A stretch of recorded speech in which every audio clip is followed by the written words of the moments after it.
Дорогой, а куда собираешься? Налоговую хотел, налоговую задолженность оплатить. Жан, ты забыл, сейчас же карантин. Скорее всего, налоговую не ведет прием для граждан, а также на улице холодно. Но для оплаты налоговой задолженности есть уникальное приложение, и называется она eSalak. А также eSalak дает доступ к таким сервисам, как онлайн-бронирование, сервис о задолженности, сдача 250 формы для государственных служащих, налоговый календарь, калькулятор расчетов налогов, справочник, а также оплата ЕСП. eSalak впервые слышу, дорогая. Я же лучше по старинке, ты же знаешь, пойду возьму талончик, оплачу налог.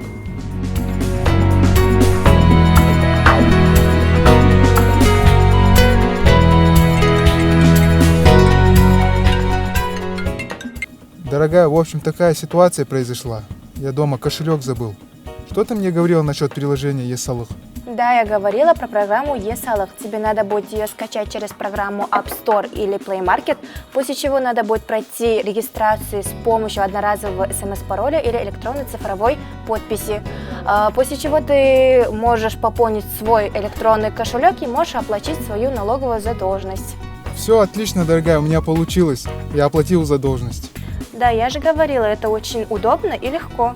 Алия, что бы я без тебя делал? Благодарю тебя.